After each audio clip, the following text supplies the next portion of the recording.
Welcome to the First Cut Podcast. I'm Rick Gaiman, and this is our ongoing episodes in preparation for the Masters, which will be here before you know it. In this episode, we're going to break down the differences between Augusta National in April and Augusta National in November, one of the big storylines coming out of this major championship. And joining me to break it all down, Greg DuCharme is here. What's going on, Greg? Man, this is it's so surreal to be able to continue this conversation about a Masters that's coming up in just a couple of weeks. I mean, it's Halloween tomorrow, and here we go. We got a Masters coming up, and then another one in April. So exciting times in the world of golf. It is exciting times. We're covering the biggest storylines. We've talked Bryson. Now we're talking date change. We, may have some more stuff coming. Also, Mark Immelman is here. Mark, I cannot wait to pick the brain, figure all what's inside there about the differences between April and November in your neck of the woods. Well, for a little while here, it was very dry. Conditions were just beautifully temperate for what was the fall in Georgia, and golf courses were getting awesome. But then a few days ago, tropical storm, whatever it was, Zeta or something, rolled through here and just dumped a whole bunch of water on us in a hurry. So I'm not sure what's happening up in Augusta right now, but down in Columbus, it's a little more moist, which kind of got me a little sad. I was talking with some friends last night, and I was like, man, the golf courses were firm and fast, and it was going to be good. Hopefully now, because this morning we woke up and all of a sudden it's like someone switched on the air, and it was chilly outside. The high temperature right now is like in the mid 60s, sun shining like it normally is. So if it stays like this and the place dries out, I think personally, I know I'm getting ahead of things here, but fall is just a beautiful time to play golf around Georgia. That I can tell you for free. All right. I like it a lot. Well, gentlemen, a tradition unlike any other really will be unlike any other this year. This will be the first time the Masters has ever been contested later than April. Greg, we'll start with you. I mean, I guess just from a tradition standpoint, right? This is going to be a little weird. It's going to feel a little weird. I don't know if the azaleas are going to be blooming like they normally are in April, but it's not going to be your traditional Masters. No, for many reasons. I mean, Yeah. there are countless things that have been publicized already. You're not going to have a par three contest. You're not going to have any patrons. Of course, the scenery will look a little bit different because it's a different time of year, and there's nothing you can do about that. It's just something to embrace. And I have found so far, and all the news that is kind of creeping out of Augusta National, we're seeing this club, this tournament, take advantage of things that may seem like hindrances, things that may seem like bad things are getting turned into good things with College Game Day. I'm expecting to see a new audience brought into the game as a result, and it's an exciting time. It's not a bad thing. So these traditions, this is a one-off Masters, and it will be extremely unique, and that's a good thing. So it's the kind of thing that we're never going to get to see again, which is so cool. So I'm really looking forward to how all these differences kind of play out. And I'm also, in a strange way, it's one of those that you'll never forget because it was so different. And we'll be talking about it for years to come because the 2020 Masters was one of a kind and we haven't even gotten to the play yet. It's already one of a kind, which is really cool. Well, I think along those lines, Greg, 2020 is one that we'll never forget. So, I mean, golf tournaments aside, the entire season has been upended, from the players being cancelled to the lockdown to all the physical deals. I mean, to all this COVID protocols. I was sitting on a call this morning as we prepare for the broadcast of this thing, and we're going all over all the COVID protocols again, and how dining is going to be different, and just everything's different. And so it is cool that the Masters is at a different time. We've got two in a few months, but 2020 has just been kind of crazy, man. I'm still battling to wrap my head around the whole fact. Yeah, Greg said it'll never happen again. I'm holding thumbs that this is the only November Masters that we get. Greg, don't put that hex on us. Yeah, I'm not trying to jinx anything, but I will say, if you look at the environment on a unfortunately serious note, the environment is still not great right now. But we've learned so much as a country. The tour has learned a lot. Augusta National has learned a lot from watching and understanding protocols, and what you can do, what you can't do, that's safe or unsafe. So what we had in April was something that was so new. It was so unknown. There was so much unknown about it. You couldn't afford to take any risk. But now, because of the knowledge that we have, we're able to protect everybody and operate in a somewhat normal way with major differences, but it's somewhat normal. We're having a golf tournament, and we still have a virus here, but we're able to work around that because we understand how to stay safe. So I think that's a lot of hard work, a lot of dedication, long hours from the powers that be to make all this happen. Yeah, and let's dive into that golf tournament because the play I think is going to look different, Mark. And there's been some anecdotes coming out from players who have had an opportunity to play Augusta National outside of April, played in October, played in November, and basically the consensus is it's going to play a lot longer. They're going to be hitting irons into holes that they are not normally used to, right? Is that the big thing? This could just play a lot longer. Maybe the wind could be coming in a different direction than what they might be used to. Well, it's sort of curious. I think a lot of folks are expecting that because they're expecting that in November it's going to be a wet month. But typically rainfall around these parts, and I've been maintaining this for a few months now, it's not as much. Now, these two storms we've had rumble through have changed things, but the fall in Georgia is a dry, sunny, sometimes chilly, but blue sky sort of a month. And golf courses, I still maintain, get super. So for me, the big thing I think that changes is, the incidence of us having play suspended because of some thunderstorm like we have in the springtime, that's next to nil. I mean, I'm prepared to bet my mortgage on the fact that there won't be suspensions for electricity. But what you will see is a wind direction change. Now, it remains to be seen whether the golf course plays firmer or softer. Right now, if it was starting tomorrow, it would be soft because of this rain we've taken over the last few days. But the northerly wind is the prevailer in the fall, and the northerly wind is chilly. That goes without saying. So it hurts certain holes, like certainly the first. So one is going to be a daunting opener. Yeah. It hurts 13, but for these guys, 13 is like a long par four anyway, and it hurts 18. So the northerly wind, the two bookends to this golf course just suddenly play very, very hard.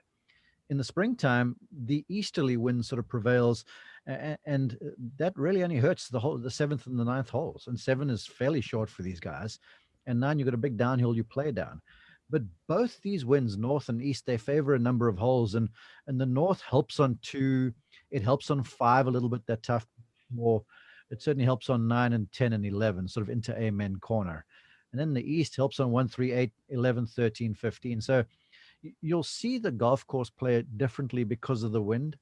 The thing about the northerly wind too, it's typically a little heavier. So you'll see balls get influenced a little bit more than the dry sort of easterly breeze will get you in the springtime. So in the spring, if bad weather rolls in, it comes out the west, which plays similar to the northerly wind. So the players will know it's some. But I got to tell you, in that chilly north wind, when you've got an early tee time and you teeing off the first, that 400 and whatever hole suddenly becomes a bear. So I think the wind is going to be the real change where everyone, for me, I mean, the first question I take, especially from the folks around here from Georgia, they're like, well, no azaleas. People think about the flowers before they think about anything else.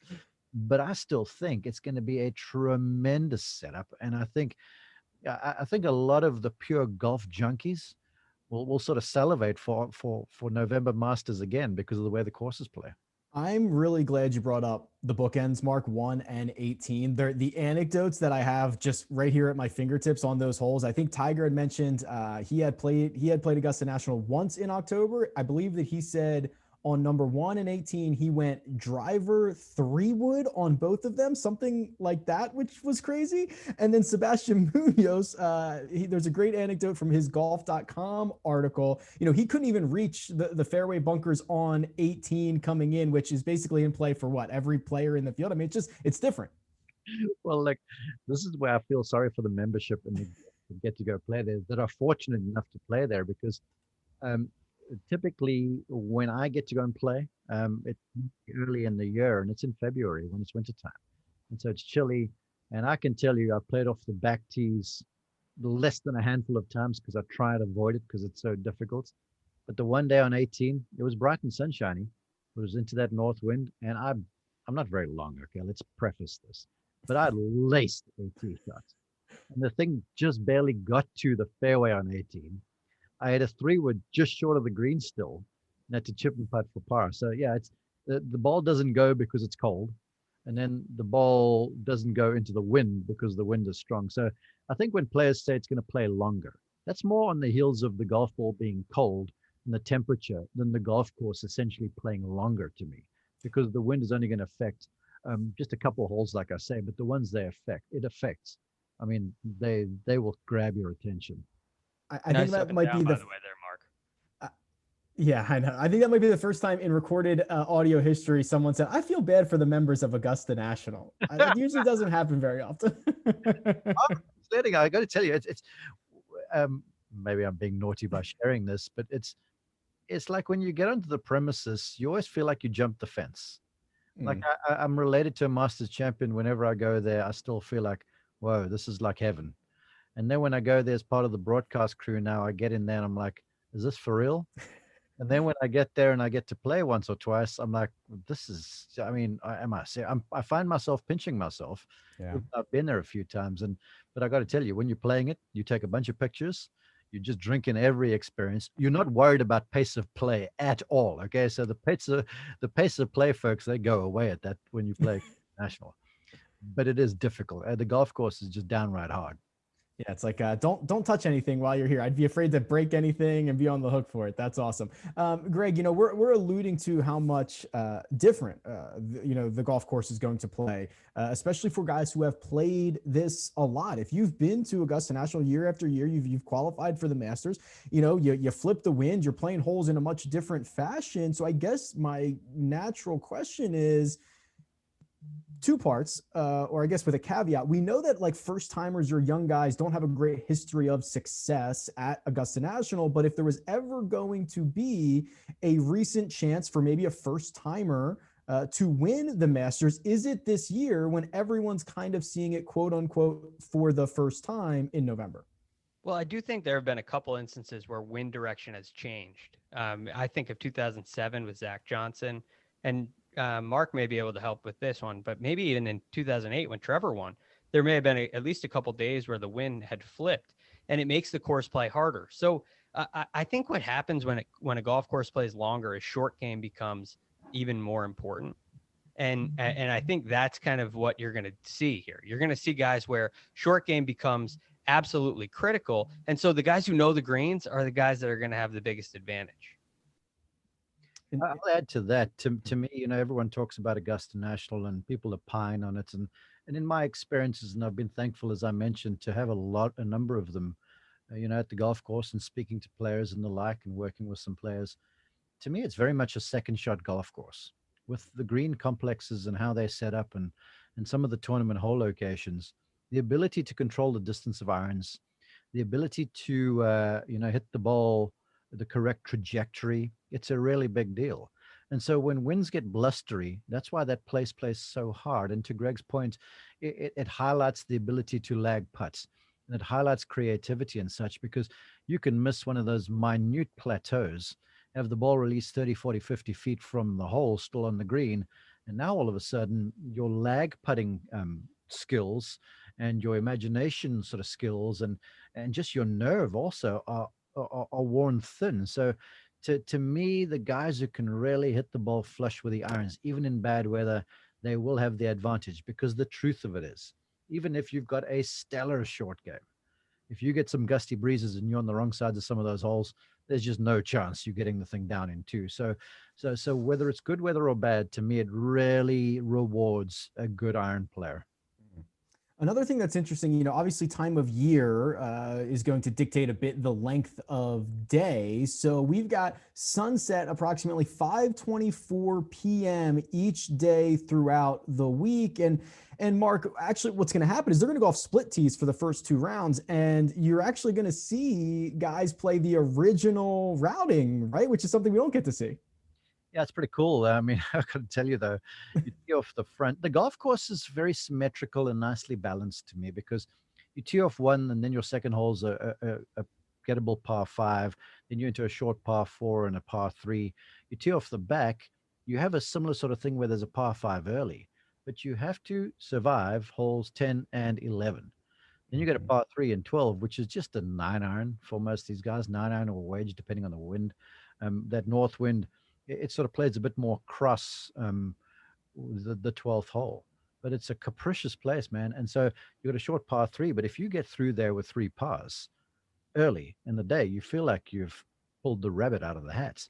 So whereas the golf course sort of feels the same in terms of pars on holes as you start on both sides, it's definitely an easier start on the front than what it is on the back nine, because 10 is difficult, even Right. with wind assist.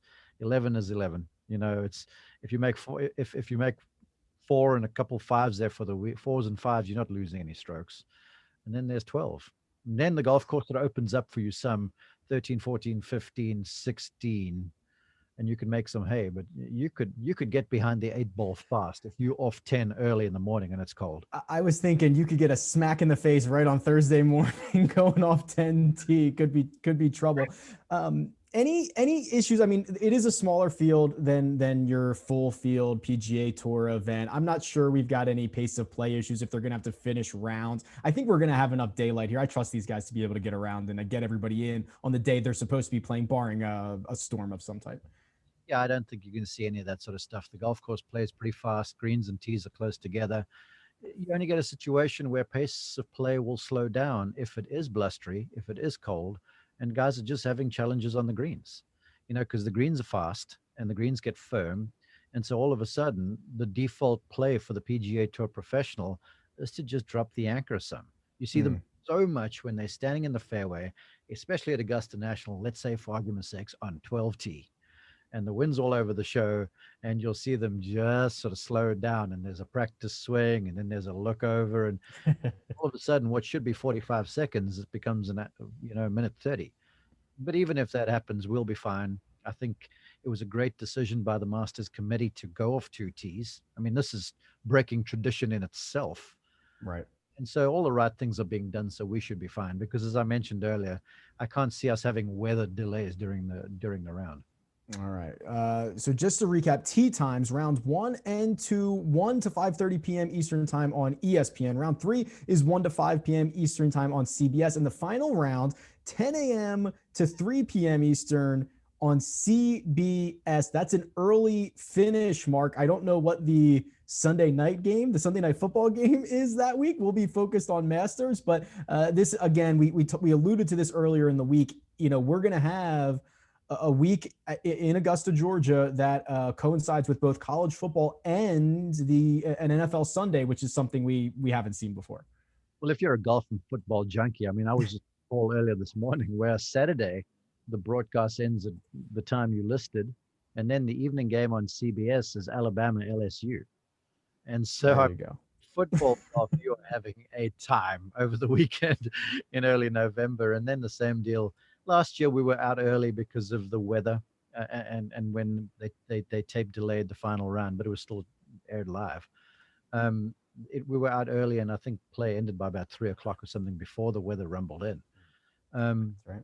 But it worked out great then, and I think CBS have done a super job. And once again, the the Masters Club, they are actually quite progressive. Everyone talks about the tradition around there, and there is a lot of tradition, but they're very forward thinking, and to me, they're the thought leaders in golf right now with respect to the R&A and the USGA.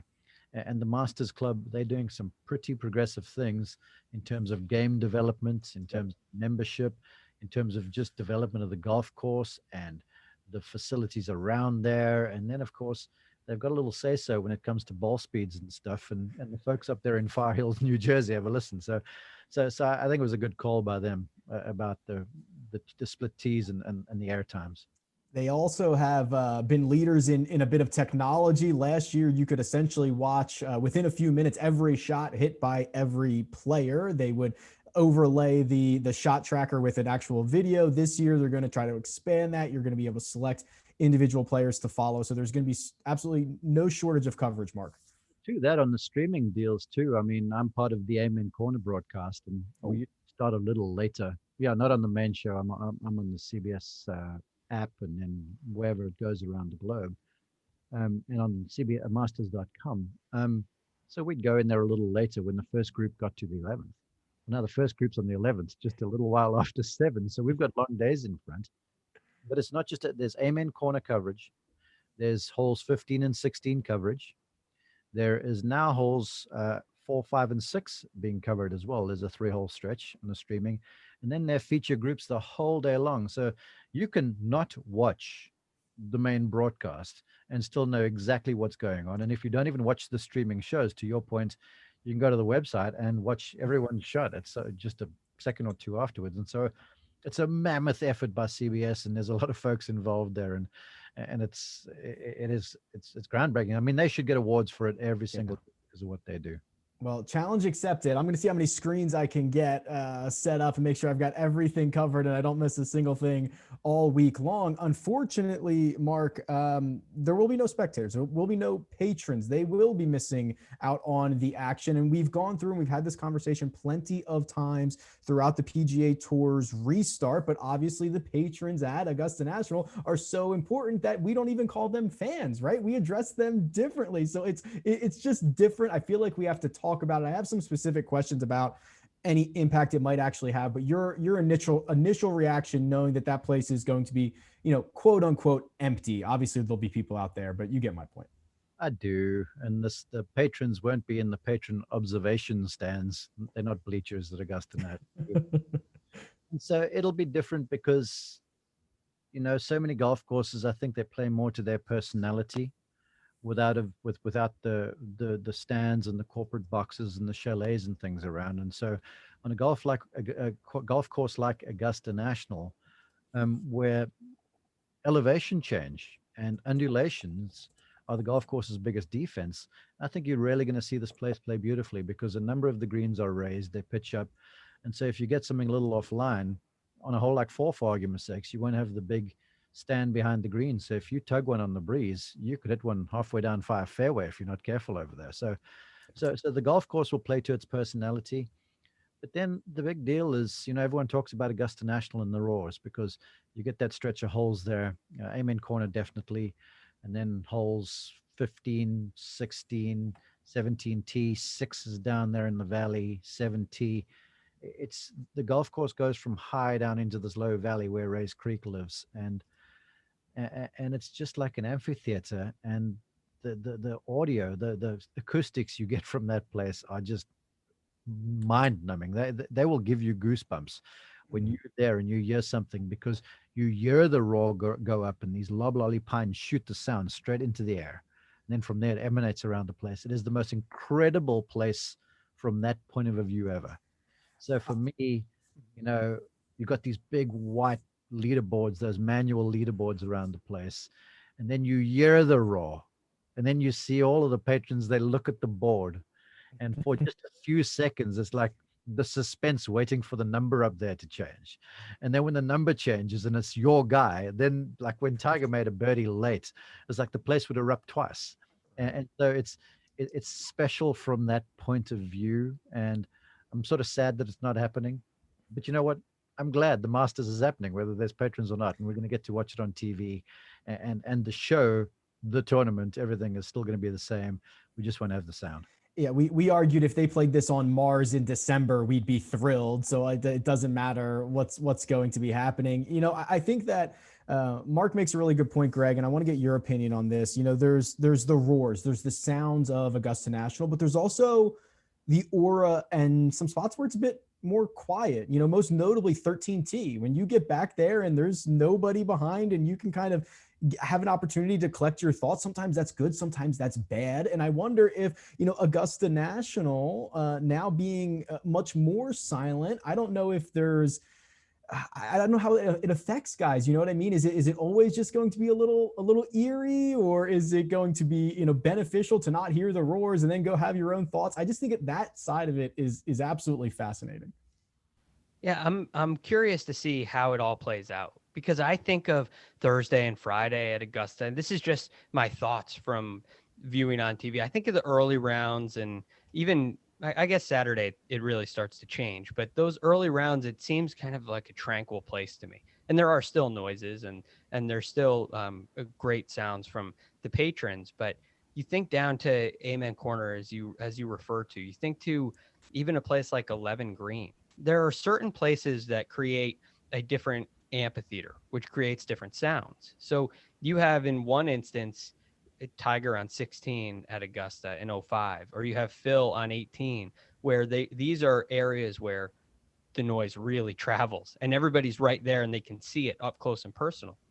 And then you have other areas of the course like number 11 Green, where you can't really get down that close as a patron.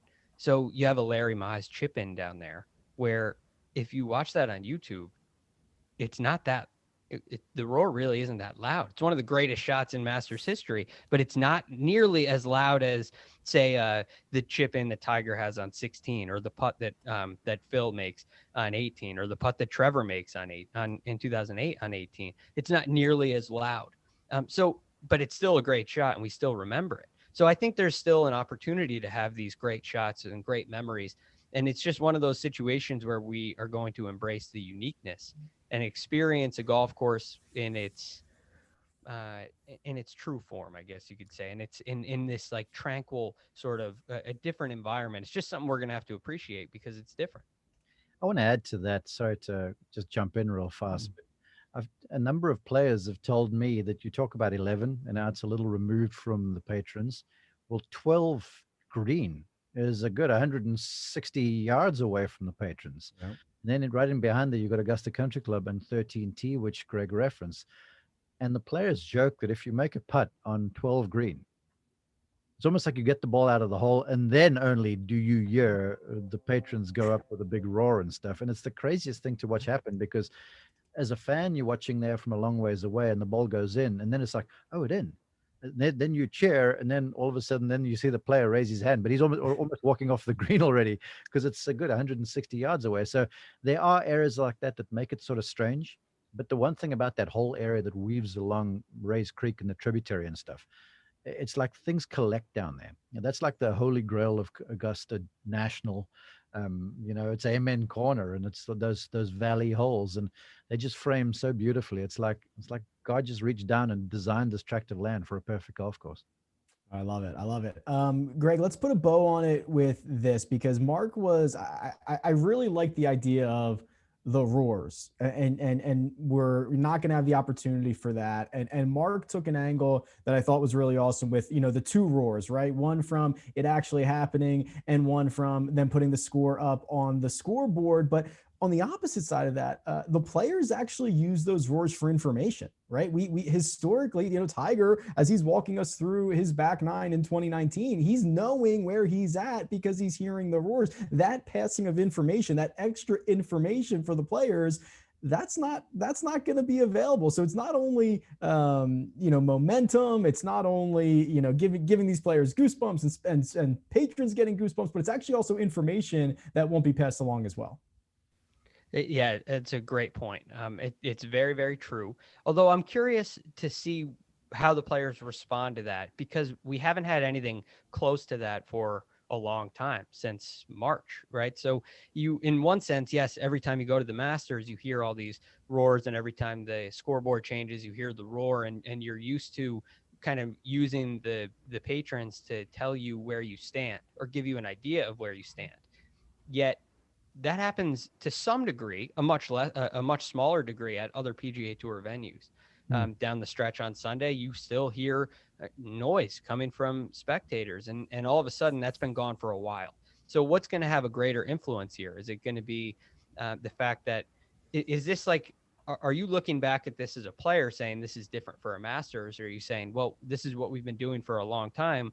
We've been doing this all year. We're just at a different venue now. So I think there's a chance that players are a little bit more used to it. It's not like this is the first event and they took spectators away in April and they've been playing with spectators right up until Masters. We've been playing without spectators for a while now. So to some degree, I think it's possible that the players are a little bit more used to it and they have an understanding of how to make their game plan, how to adjust their game plan as the round goes on because they've been doing it for so long.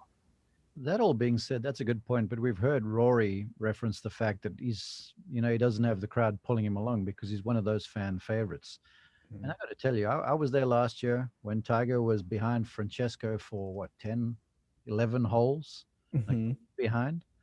And then all of a sudden, when he hits it on 12 green and Molinari and Finau hit it in Race Creek, Molinari wasn't competing against a field of 60, however many made the cut. He was competing against 30,000 people, okay? And every shot Tiger hit, it's like he was getting dragged along by those patrons, and everything and everybody was conspiring to get Woods to the finish line and have him don that green jacket. And so, from that point of view, I think someone like a Tiger Woods, certainly, it'll be a different experience because ever since he first set his foot on the grounds at Augusta National, there's been hero worship bar none.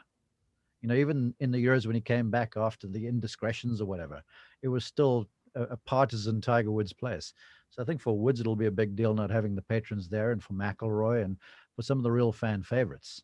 So maybe, just maybe, it does lend itself to someone who maybe not grab the lion's share of the fans' support, and they can get by without sort of folks just going bananas when Tiger Woods is at a shot. You heard it here first. Mark Immelman is picking Patrick Reed to win the 2020 Masters. No, I'm just kidding, gentlemen. We're gonna put a pin in it there. There is much more Masters content coming. If you'd like to join the conversation, ask a question, get involved, leave us a 5-star rating and review on Apple Podcasts. Leave your question or your comment. We'll be sure to address it here on the show. Let me thank Mark Immelman for joining me today. You can find him at Mark_Immelman. Let me thank Greg DuCharme, who you can find at The Real GF. You can find me at Rick Run Good. This has been The First Cut, and we'll catch you next time.